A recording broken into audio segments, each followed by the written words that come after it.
Bismillahirrahmanirrahim. Sebelum kita membahas tentang ujub itu, maka saya akan menyampaikan pula.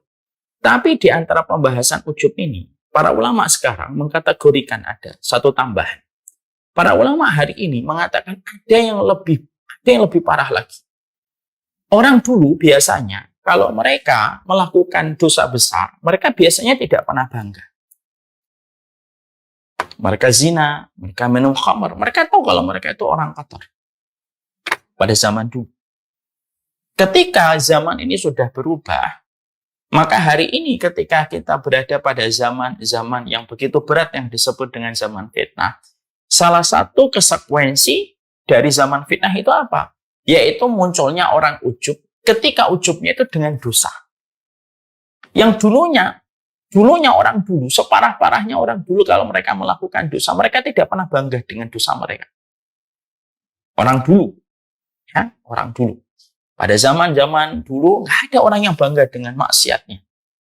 Tetapi hari ini, karena begitu jauhnya manusia dari hidayah dan petunjuk, hari ini para ulama menyoroti ada satu fenomena ilmu, ada salah satu fenomena tentang ujub yang tentunya tidak didapatkan pada zaman dahulu. Pada zaman dahulu tidak ada ujub dengan dosa. Tapi pada hari ini ada yang parah. Ada orang yang ujub dengan dosa dan kemaksiatan. Ya. Dan ini merupakan juga salah satu di antara hal yang paling parah. Ya. Ada orang yang melakukan dosa, ada orang yang melakukan kemaksiatan, lalu dia ujub dengan kemaksiatannya. Dia ujub berapa kali dia berzina, dia ujub berapa mampunya dia mabuk ketika minum berapa botol ketika malamnya. Dia ujub pencapaian-pencapaian dari hasil-hasil muamalah haramnya. Lalu dia bangga bisa menyebutkan 1-2 miliar. Dia bangga bisa menyogok 100 juta tapi mendapatkan untung feedbacknya 2 miliar. Maka ini namanya ujub dengan dosa dan kemaksiatan. Dan ini termasuk salah satu di antara penyakit yang dulunya tidak ada. Dulunya nggak ada. Dulu itu nggak ada orang ujub dengan dosa. Sekarang itu orang ujub dengan dosa. Sehingga akhirnya kita akan temukan pada pembahasan suplemen ini tentang masalah ujub ini, kita akan temukan orang-orang yang hari ini begitu bangga dengan dosanya. Sehingga akhirnya kita sering temukan di media sosial berbagai macam tulisan. Hanya untuk mempertegas bahwasanya ujub dengan dosa itu sudah sedemikian banyak dan sudah dimaklumi hari ini. Makanya kan sering kita jumpai ada tulisan yang mengatakan semacam ini. Kalaupun kami pendosa, kami jujur dan bangga dengan dosa kami. Daripada kalian itu munafik dan pura-pura untuk menutupi. Ini namanya ujub dengan dosa. Bahkan banyak orang yang terkadang ketika dia pamer dengan dosanya, banyak komentar-komentar yang hari ini berdasarkan orang yang tidak paham ilmu, komentarnya apa? Lebih baik orang kayak gini. Ngomong apa adanya tentang dosa, ngomong apa adanya tentang maksiat daripada orang sono. Sok nggak mau dosa tetapi juga pendosa juga. Ini termasuk salah satu di antara kaum yang besar, nih kaum yang betul-betul dilaknat oleh Allah apabila sudah membanggakan dosanya. Karena apa? Membanggakan amal aja, lalu kagum dengan diri sendiri terhadap amal saja, itu sudah merusak kebaikan seseorang. Apalagi ketika seseorang membanggakan dosanya. Lalu memamerkan dosa itu di hadapan manusia, memberikan motivasi manusia untuk melakukan dosa itu. Tentunya pikiran kita tidak bisa membayangkan betapa murkanya Allah kepada orang yang semacam ini. Jadi tidak bisa dikatakan, oh lebih baik kayak gitu jujur dalam dosa daripada pura-pura dalam taat. Walaupun kita tidak nafikan ada orang-orang yang pura-pura taat. Di depan mengatakan A, tetapi di belakang berbeda dengan apa yang dikatakan. Ini tidak kita nafikan, memang ada. Ya, orang yang menjadi walinya Allah di tengah keramaian, menjadi walinya setan di tengah kesepian. Tapi itu tidak pernah menjadi alasan orang itu boleh membanggakan dosa dan kemaksiatannya. Makanya Rasulullah SAW itu sampai mengatakan di dalam salah satu hadis yang terkenal, dan hadisnya adalah hadis yang sahih. Kullu ummati mu'afan illal mujahirin. Sesungguhnya umatku mu'afan. Sesungguhnya umatku itu termaafkan. Illal mujahirin, kecuali adalah mujahirin. Siapa mujahirin itu? Mujahirin itu adalah orang yang mereka melakukan dosa, yang dosa itu ditutupi oleh Allah dengan satarnya, lalu justru dia membuka dosa itu, membuka kemaksiatan yang dia lakukan, lalu memperlihatkan dosa dan kemaksiatan itu kepada banyak orang. Lalu akhirnya orang yang asalnya tidak tahu, akhirnya tahu dosa-dosa yang dia lakukan, padahal sudah ditutupin sama Allah. Ini termasuk mujahirin. Makanya dalam konteks ini, maaf, kalau ada orang yang sudah bertobat, tidak usah cerita bagaimana dosanya dulu. Ada wanita, laki-laki, pernah melakukan sesuatu sebelum menikah. Kalau sudah menikah, tidak usah cerita apa yang dilakukan di masa lalu. Dan kita sebagai istri dan sebagai suami tidak usah penasaran apa yang kamu lakukan di masa lalu. Kenapa? Kalau memang kamu tidak tahu, itu berarti dia sedang ditutupi oleh Allah dosanya. Dan kamu jangan berani-berani untuk menyobek tirai yang Allah tutupkan kepada seorang hamba. Ya. Maka ini yang namanya ditutupin.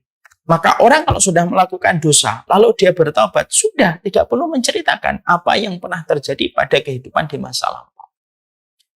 Maka di sini kita mengambil sebuah faedah ilmu. Kalaulah kita melakukan dosa, ditutup sama Allah, lalu membuka kembali dosa itu, lalu kita membuka kembali dosa itu, lalu kita bisa berpotensi disebut mujahirin yang sulit akan dimaafkan oleh Allah kalau kita sudah membuka dosa kita.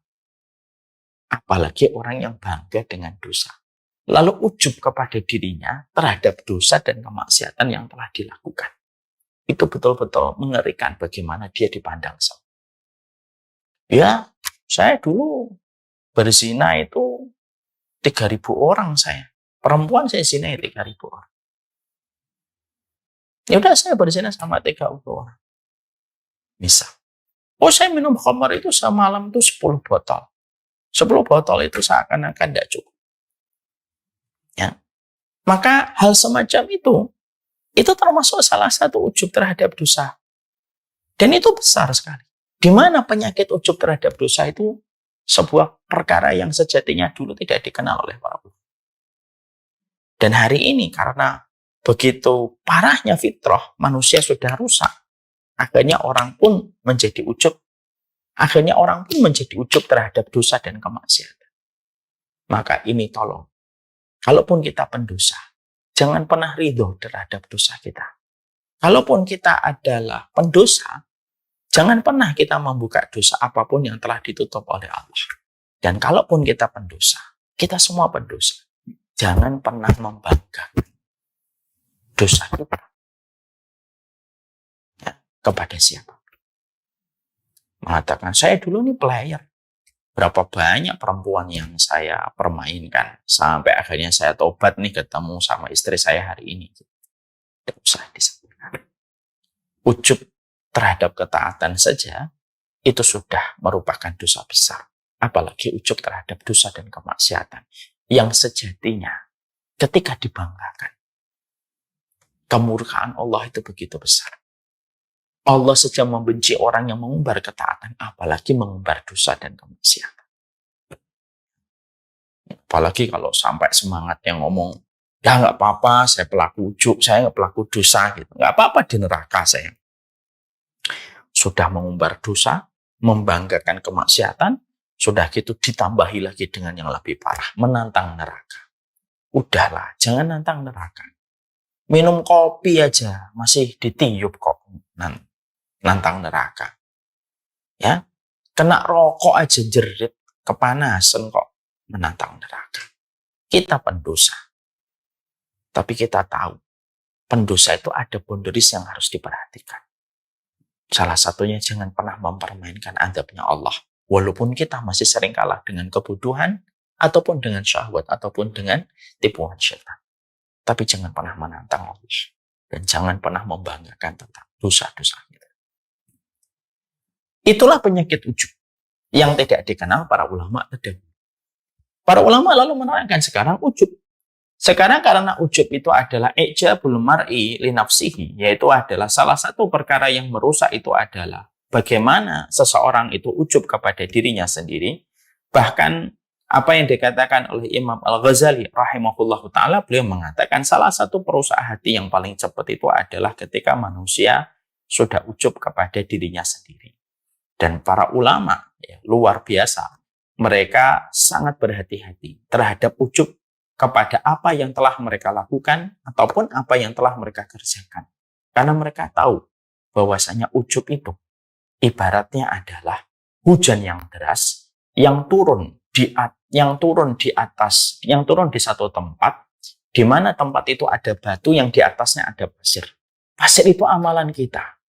Lalu seseorang melakukan ujub, hujan deras yang diibaratkan dengan ujub langsung menghilangkan semua pasir yang ada di atas batu, yang itu merupakan perumpamaan dari amal ketaatan manusia. يا ربي شكرا هديت قلبي شكرا